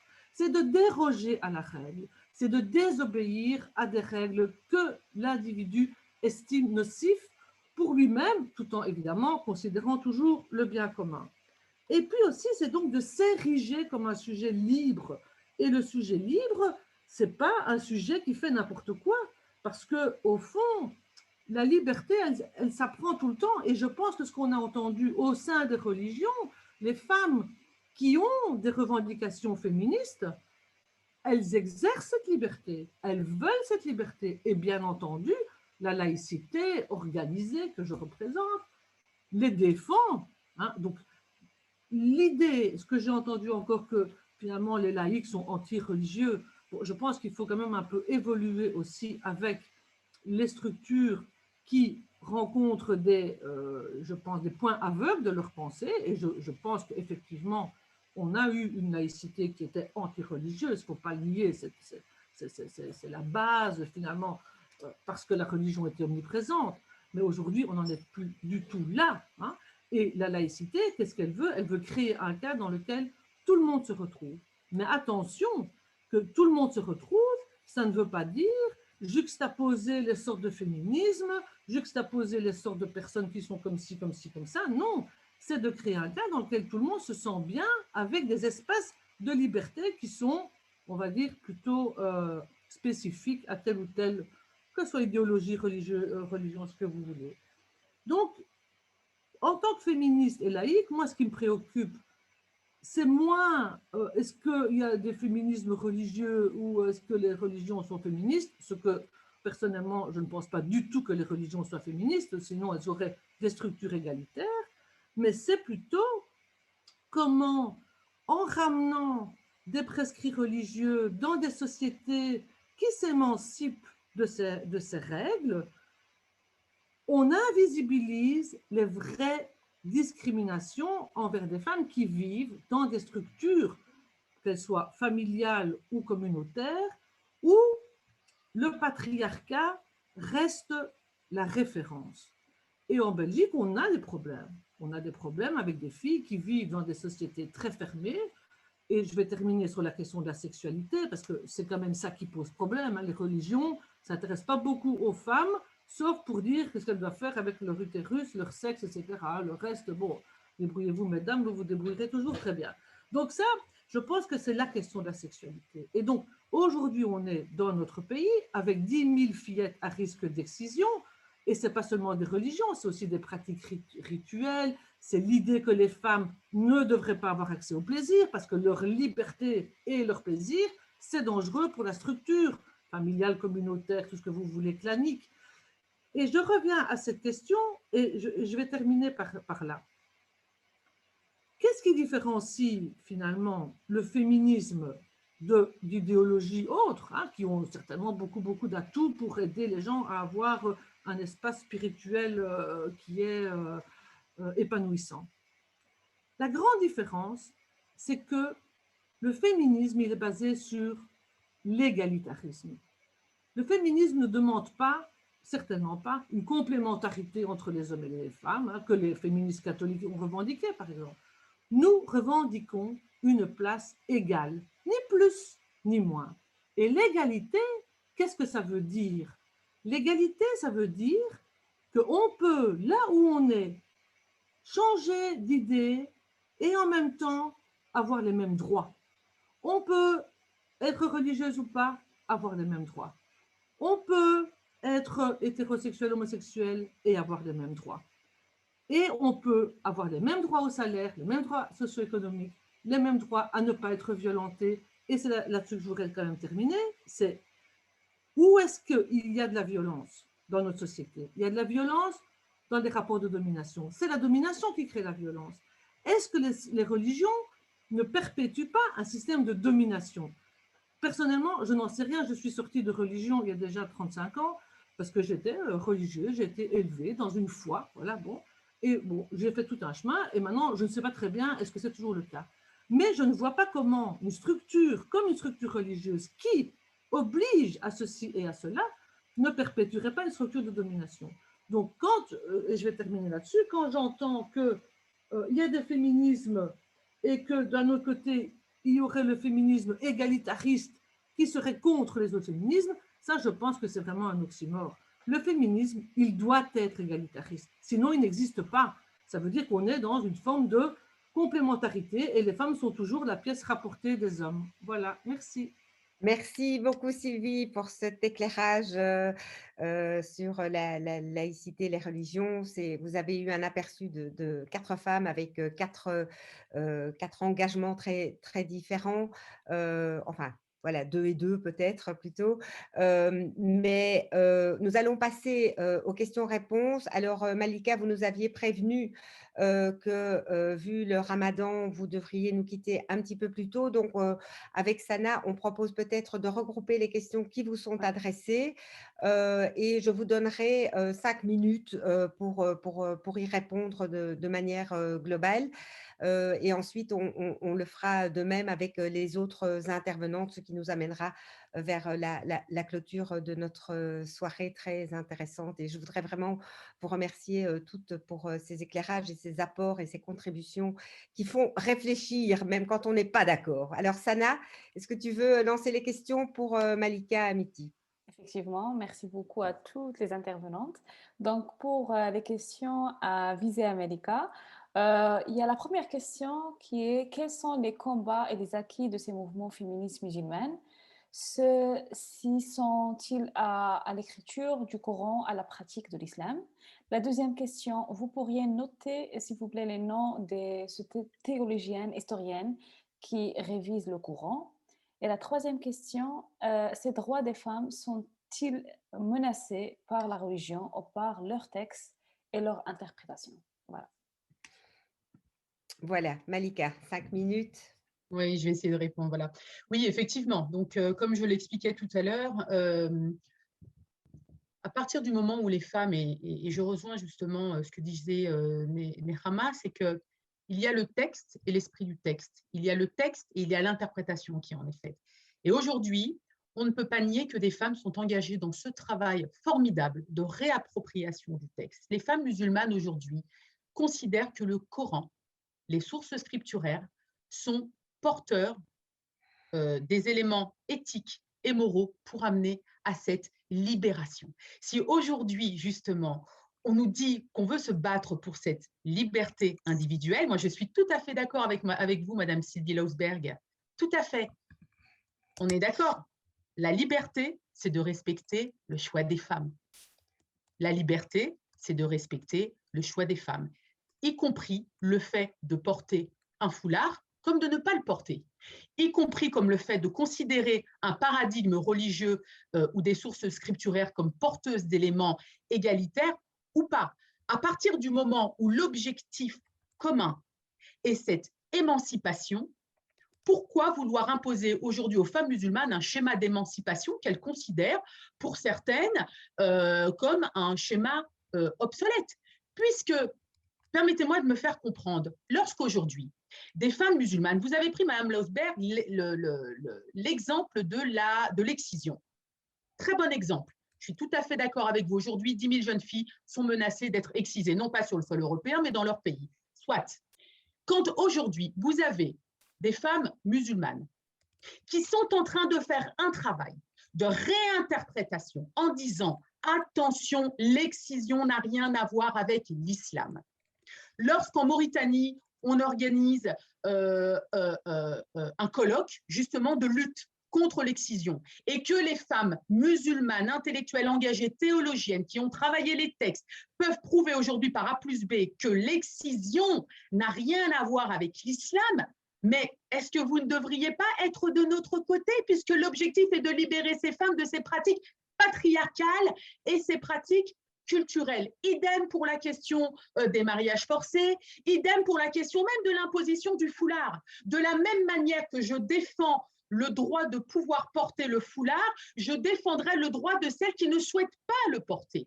D'accord? Donc, je voulais juste clarifier ça et je vais revenir quand même à la question qui était de dire oui, il y a des engagements, il y a des mobilisations qui sont faites pour parvenir à une égalité en matière d'héritage, pour déconstruire la question de la polygamie, pour déconstruire la question du divorce, etc., etc. Toutes ces questions qui font défaut aux femmes, justement, qui sont en train d'abattre ces femmes, qui sont en train d'enterrer vivantes les femmes aujourd'hui. Toutes ces interprétations culturelles et patriarcales, aujourd'hui des femmes qui sont outillées, des femmes et des hommes, attention, et je prends justement à titre d'exemple la proposition méthodologique qui est faite par Fazlur Rahman, qui est un réformiste musulman et qui lui propose un cadre de réappropriation, de réinterprétation du texte, qui est une méthode qui combine la méthode de Paul Ricoeur, que vous connaissez tous ici, à celle de Fazlur Rahman et qui dit, voilà, il est possible aujourd'hui de promouvoir cette théologie féministe pour la libération. Donc, lorsque vous avez des femmes qui sont aujourd'hui en train de développer ces méthodologies d'analyse pour aller vers ce combat commun que nous avons toutes ici, je vous ai toutes écoutées ce soir ici, et ce que je vois, c'est que notre combat commun, c'est l'émancipation des femmes. Pourquoi vouloir marginaliser des femmes qui aujourd'hui mobilisent ce souffle divin, mobilisent leur interprétation qu'elles ont de l'islam pour pouvoir obtenir ces droits? Moi, c'est cela aujourd'hui ma question. C'est cela ma question. De la même manière que je n'ai jamais opposé le féminisme égalitariste au féminisme musulman, pas du tout moi-même. J'ai monté il y a plusieurs années aux côtés de féministes égalitaristes, aux côtés de féministes comme Christine Delphi, qui sont d'aujourd'hui des figures de proue du féminisme, qui sont des femmes, qui sont des figures historiques du féminisme, ont collaboré aux côtés des femmes musulmanes lorsqu'une loi antidémocratique a été faite voter en France, à savoir la loi qui interdisait le foulard. Ce sont des féministes qui ont dit il faut laisser aux femmes faire ce choix. Il faut laisser aux femmes jouir de leur propre corps, y compris, et là je n'ai pas le temps, mais y compris sur la question de la sexualité. Vous avez tort de dire que la question de la sexualité, le bas blesse, c'est faux. C'est faux. Donc, je crois que il est véritablement nécessaire aujourd'hui de se poser calmement, d'essayer, et j'insiste véritablement là-dessus, de faire en sorte, et je terminerai là-dessus, de faire en sorte que nous mettions de côté nos parcours personnels, que nous mettions de côté, on peut être effectivement, on peut avoir eu des événements qui ont orienté nos choix, mais lorsque notre histoire personnelle est au centre de ce combat, à un moment donné, on est beaucoup plus dans la subjectivité que dans l'objectivité, et je crois qu'on se met des œillères. Voilà, c'était ce que je voulais dire. Alors sur les noms, je vous renvoie à mon ouvrage, Un féminisme musulman et pourquoi pas, et j'aimerais quand même terminer. Je ne peux pas ne pas présenter cet ouvrage d'Éric Geoffroy, Allah au féminin, voilà, que je vous invite en tout cas à lire pour celles qui souhaiteraient approfondir leur connaissance et qui renvoie encore à ce que disait Nehama par rapport à l'équilibre entre le féminin et le masculin. Il y a, y compris dans le divin, du féminin et du masculin. Enfin, voilà, je terminerai là-dessus. Merci beaucoup, Malika. Voilà, on n'est peut-être pas d'accord sur le référent citoyen qui doit structurer les choses, mais on vous entend. En tout cas, on vous remercie et on vous remercie d'avoir pris le temps aussi, parce que ça ne doit pas être facile de parler effectivement quand on a envie de boire. Et donc, voilà, je vais vous libérer, si j'ai bien compris, c'est ce que Sana a demandé, enfin, ce que vous avez demandé à Sana. Donc, Oui, on vous libère, on vous remercie. Et Merci, Malika. Voilà. Merci à vous. Merci beaucoup. Et je vais me tourner vers Sana pour les prochaines questions. Alors, elles sont adressées à qui, Sana? Donc, les prochaines questions, je vais dire Nehama. On a la première question, comment vous voyez l'égalité entre hommes et femmes, en d'autres termes, le féminisme judaïque, dans une complémentarité entre les deux sexes. La deuxième question, est-ce qu'on peut séparer une religion de son texte? Il semble que la question peut se poser aussi ainsi. Voilà. Merci, Sana. Nehama, également, 5 minutes maximum. Pas de souci, tu m'arrêtes si j'en fais de trop. Je t'arrête. Merci beaucoup pour cette question parce que c'est justement quelque chose que j'avais mis dans mes notes, mais que je n'ai pas eu l'idée d'en parler sur le moment puisque j'étais partie sur autre chose. Mais en réfléchissant justement à la question, je me suis dit qu'au final, le judaïsme était quand même un texte de loi extrêmement genré. Et ça, il faut le reconnaître, d'accord? C'est-à-dire que dès la naissance, et j'y repensais encore quand j'écoutais Sylvie, c'est-à-dire que dès la naissance, un enfant, s'il est un petit garçon, il va avoir une circoncision parce qu'il est garçon. Et la petite fille, elle va être nommée, elle aura un autre rituel, mais elle sera juste nommée à la Torah, dans une synagogue. Puis, plus tard, les lois un petit garçon, quand il a 3 ans, on va lui mettre une kippa, on va lui mettre un vêtement avec des petites franges, etc. La fille n'aura pas besoin de faire ça, etc., etc. Donc, il y a des règles qui concernent les hommes et des règles qui concernent les femmes. Et ça, le judaïsme ne s'en est jamais caché. C'est-à-dire que c'est vraiment un texte de loi qui est, qu'on appelle en anglais gender-based, vraiment. Et pourquoi est-ce qu'il est de cette manière? Parce qu'on estime justement que les êtres humains sont nés égaux, bien entendu, puisque c'est écrit dans le texte de la Bible dès le premier chapitre, Dieu les a créés égaux, et en même temps, ils sont différents de par leur biologie. Je veux dire, il ne faut pas être un sage pour comprendre que le corps d'un homme et le corps d'une femme sont différents. Et donc, justement, les responsabilités de l'un et de l'autre sont différentes. Alors, il y a quelque chose qui est très important, c'est que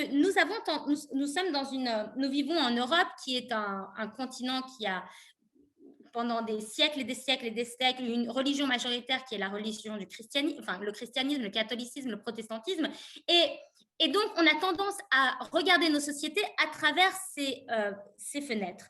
Et donc quand on parle de responsables religieux, on parle tout le temps de église, synagogue, mosquée, rabbin, imam, prêtre, etc., etc. Or, je suis désolée, ce n'est absolument pas le cas dans le judaïsme. Et c'est là où vraiment, Sylvie, je me dois de vous dire que j'ai été très dérangée par certaines phrases dans lesquelles vous dites les religions. Je suis désolée, moi je ne peux pas parler pour d'autres religions que je ne connais pas, et on ne peut pas toutes les mettre dans le même sac. Elles sont différentes les unes des autres. Donc, je ne peux pas vous dire si vous avez eu tort de le dire par rapport à l'islam ni par rapport au christianisme. En tout cas, clairement, la religion que je connais, moi, qui est le judaïsme, par exemple, vous parlez justement qu'elle a envie de légiférer le plaisir de la femme ou est contre le plaisir de la femme. C'est absolument pas le cas dans le judaïsme. Le judaïsme demande justement à l'homme, quand il se marie, de donner 3 choses à sa femme, de la nourrir, de la vêtir et de lui donner du plaisir. C'est une des trois obligations que l'homme prend sur lui justement pour sa femme. Donc, je pense que justement, par exemple, l'idée de plaisir ou l'idée de plaisir dans sa sexualité est extrêmement présente dans le judaïsme et justement honore la femme. Mais je vais mettre ça de côté un instant, d'accord? Donc, si on a tendance à regarder une religion par ces lunettes-là en se disant « Oh, mais voilà, la religion est légiférée par les hommes et c'est les rabbins qui se trouvent dans les synagogues, etc. etc. » On a absolument tort de le regarder de cette manière, puisque si on prend 2 minutes pour regarder le code de loi judaïque, on réalisera que bien plus de la majorité des règles dépendent de la femme. La transmission du judaïsme dépend, elle, de la femme. On ne peut créer une famille juive que si la mère est juive. Si le papa est juif et la maman est non juive, les enfants ne seront pas juifs. Or, si la maman est juive, les enfants seront juifs. Donc, elle a vraiment un rôle extrêmement important dans la transmission de ce judaïsme. Et pour les lois, un instant. Et pour les lois, j'ai fini, Viviane, c'est 5 minutes déjà? 1 minute encore. D'accord. Et en ce qui concerne les lois, la majorité des lois doivent être tenues non pas à la synagogue, car les synagogues ont été inventées 1000 ans après la naissance du judaïsme. Il faut quand même se le dire, c'est quelque chose qui est venu quand les Juifs ont commencé à vivre en diaspora et on a voulu les rassembler. D'ailleurs, le mot synagogue en hébreu, c'est Bet Knesset, c'est un endroit de rassemblement, car la spiritualité ne se trouve pas uniquement dans une synagogue ou prioritairement dans une synagogue, mais elle se trouve dans la maison. Or, on sait bien que dans la maison, la mère de foyer, c'est celle qui tient sa maison. Et donc, de là où revient la responsabilité à la femme. Donc, juste pour conclure, Viviane, parce que je sais que j'ai fait 5 minutes, mais je pourrais en parler pendant 2h30. Exactement, la responsabilité de la femme, le rôle de la femme est absolument primordial et le respect qui est donné à la femme est vital dans le judaïsme. Je m'arrête là. Merci beaucoup, Nechama, pour ces réponses. Alors, Sana. Merci, Nechama. Les autres questions, 2 questions pour Sylvie et Jamila. La première, c'est il serait effectivement intéressant de parler de la situation en Occident. Je pense que déjà Sylvie a parlé de la situation en Europe. Et plus précisément, en Europe, les enjeux ici et dans les pays musulmans ne sont pas du tout les mêmes, surtout pour les femmes musulmanes issues de l'immigration postcoloniale. La deuxième question de la part de Jamila Simhamed, de la part de la communauté belge Ni Pute Ni Soumise, qui nous a envoyé en fait cette question par email. Peut-on parler de féminisme à la recherche de l'égalité entre les femmes et les hommes lorsqu'il questionne de religion, donc de dogmes qui assignent les femmes et les hommes à des places bien déterminées?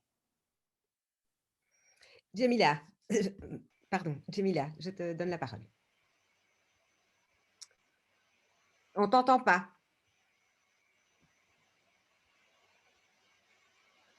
Je n'ai pas très bien entendu, en fait. Si tu pouvais, Viviane, juste résumer en 2 secondes, en fait, les 2 questions. Donc, en fait… donc, la première question, c'est quoi, au juste? La première question, c'est sur l'intérêt de parler de la situation en Europe, parce que les enjeux ne sont pas les mêmes pour les femmes dans les pays musulmans et les femmes issues de l'immigration postcoloniale ici. Et la deuxième, c'était la question de Jamila Simamed. Sana, tu peux la répéter peut-être? Oui, effectivement, qui demande « Peut-on parler de féminisme à la recherche de l'égalité entre les femmes et les hommes lorsqu'il questionne de religion, donc de dogmes qui assignent les femmes et les hommes à des places déterminées ?» Et je pense que Jamila est parmi nous ce soir, donc…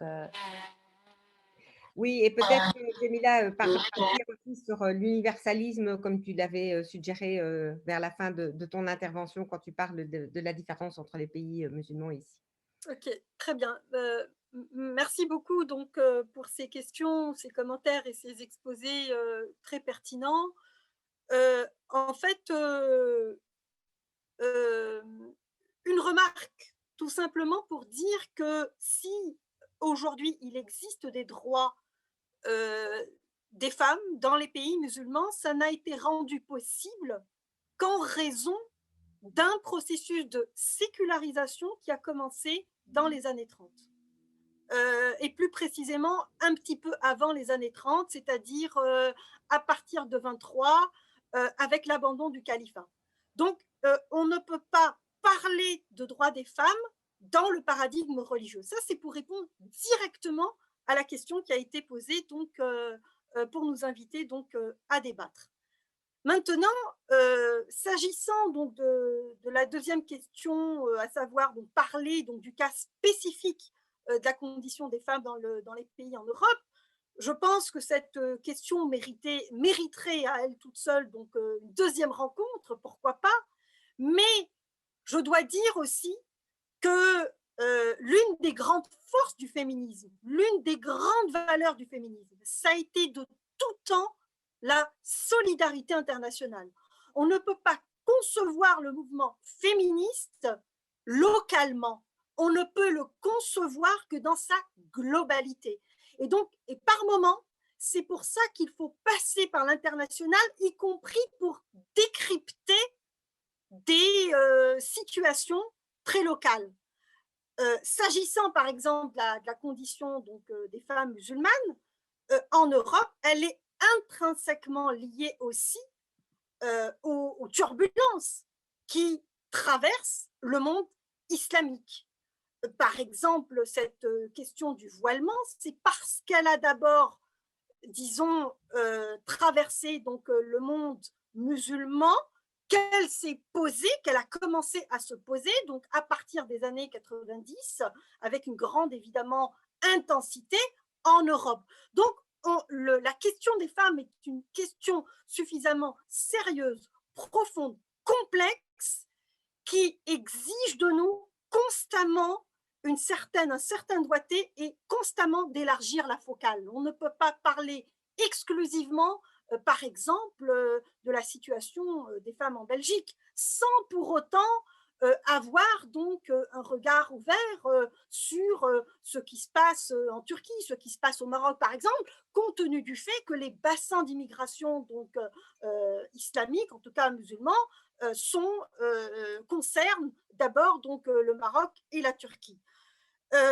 Donc, pour ma part, ce que je constate, en tout cas, disons aujourd'hui, donc des régressions qui existent dans les pays, pas seulement dans les pays européens, j'appellerais ça les grandes démocraties occidentales. C'est une régression profonde à travers le différentialisme et à travers le relativisme culturel, c'est-à-dire qu'on accepte cette idée que les droits des femmes sont destinés à une catégorie de population qui sont exclusivement européennes et qu'on va moduler les droits en fonction de la tradition donc, religieuse ou de la tradition culturelle s'agissant des différentes minorités.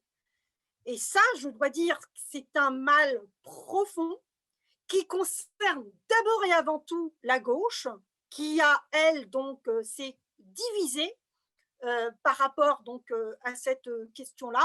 Et disons qu'une partie de la gauche a totalement abandonné donc, l'universalité des droits des femmes.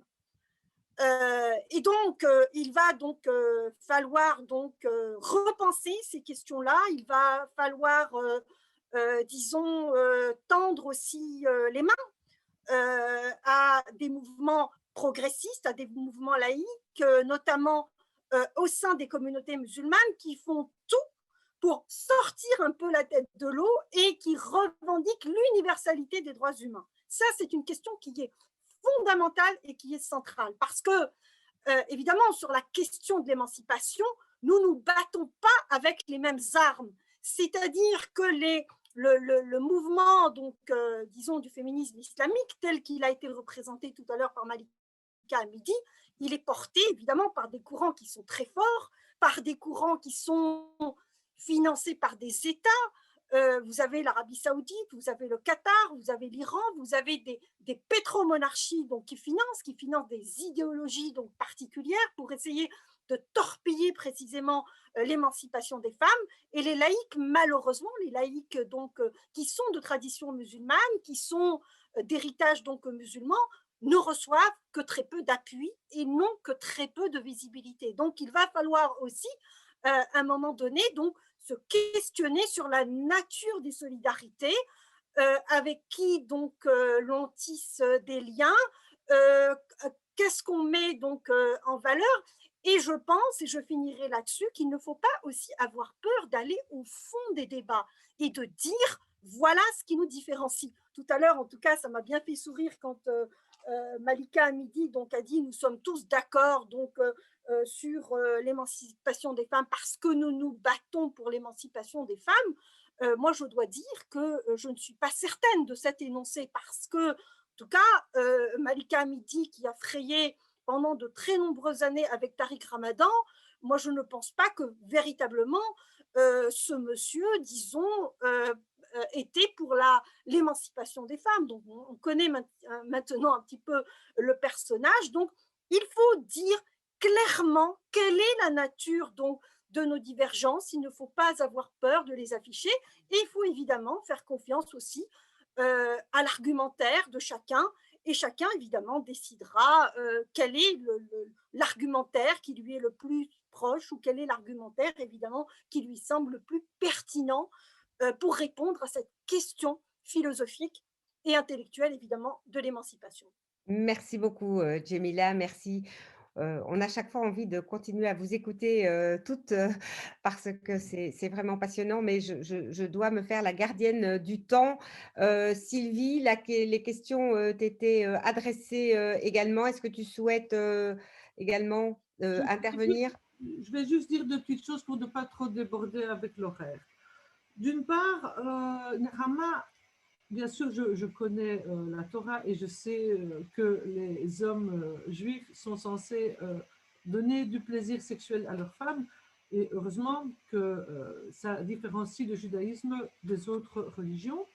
Mais on ne peut quand même pas mettre cette question comme par avant à la condition des femmes dans les milieux orthodoxes. Je vais simplement signaler la question du divorce. Pour les femmes juives qui veulent divorcer, c'est la galère. Et pouvoir décider qu'on change de compagnon ou de mari, c'est une liberté individuelle. Et c'est une liberté sexuelle, évidemment, puisque sinon tu es attaché à ton mari. Donc, sur ces questions, c'est difficile, évidemment, en 10 minutes de faire la différence entre les trois religions, mais je pense que même si certainement la religion juive fait plus attention à l'épanouissement sexuel des femmes, c'est dans un cadre dans lequel elles sont quand même contraintes, et ça, je pense que c'est important quand même de le dire. Deuxième chose, et je termine là-dessus, sur la question du féminisme collectif et solidaire. Je suis d'accord avec Djemila, c'est bien à ça qu'on assiste aujourd'hui, même dans la discussion.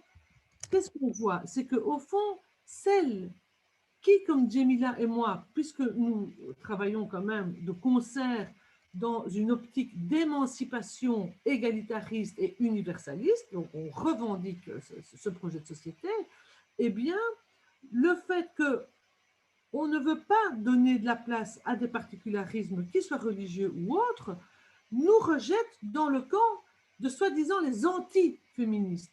Et donc, cette volonté de division n'est pas nouvelle. Je vous rapporte à la brochure que nous avons publiée sur les 115 ans du Conseil des femmes, et vous verrez que c'était déjà le cas par rapport aux femmes qui étaient empreintes de volonté d'émancipation, mais qui répondaient finalement à une lecture plus religieuse, plus catholique à l'époque de la société, et qui donc ne voyaient pas le féminisme comme l'émancipation des femmes par rapport aux hommes, mais le gain de droits pour arriver à une forme d'équité, comme j'ai pu lire dans le chat. Et ça ne correspond pas au projet de société que, en tout cas, moi, je défends et que je continuerai à défendre, notamment en tant que présidente du Conseil des femmes. Voilà. Merci beaucoup Sylvie, Nehama, Djemila, voilà, Malika nous a quittés, mais vraiment merci pour ces contributions qui étaient vraiment intéressantes. Évidemment, chacun contribue avec sa passion, mais aussi avec ses arguments, son expérience, ses références. Voilà, on est, je pense, ce soir d'accord de ne pas être d'accord par rapport à ce féminisme religieux parce que c'est ça reste évidemment un enjeu pour les droits des femmes. Alors voilà, moi, je ne vais pas intervenir parce que j'aurais aussi beaucoup à dire, mais je me retiens depuis le début de cette soirée pour ne pas déborder de mon cadre. Et je vais te demander, Sana, de conclure en quelques mots, comme ça nous restons quand même dans un timing qui respecte les soirées de chacune et de chacun. Je pense, Viviane, tu l'as déjà fait. On est d'accord pour ne pas être d'accord aussi. Donc, je tiens juste à remercier tous les intervenantes, Jamila, Nechama, Sylvie, Malika, Viviane. Merci encore une fois pour cette animation magnifique. Je pense que j'ai deux choses à dire. Quand on va publier la vidéo de cette table ronde très intéressante, on va le partager sur YouTube et sera partagé dans le site du conseil et aussi sur le site de Women Quick. Et deuxièmement, je voulais juste dire merci à tous les participantes. On avait aujourd'hui 56 personnes. Je pense que ça montre en fait l'importance de ce sujet-là. Donc, si vous voulez qu'on prenne une photo virtuelle en groupe, comme ça on peut le garder comme souvenir. Et n'hésitez pas de nous rejoindre pour notre prochain event. On va vous envoyer un email et j'espère que dans pas très longtemps, on peut organiser ce genre de table ronde en présentiel. Voilà. Donc, si vous pouvez juste allumer votre caméra pour ceux et celles qui veulent prendre une photo avec nous. Comme ça, on peut prendre une photo chouette. Ne soyez pas timide.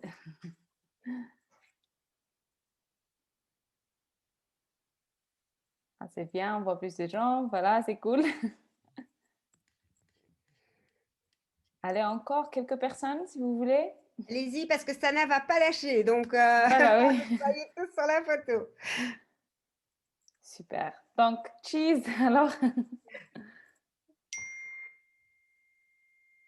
Super. Merci beaucoup à tout le monde. Merci. Au revoir. Bonne soirée. Bonne soirée à tout le monde. Au revoir.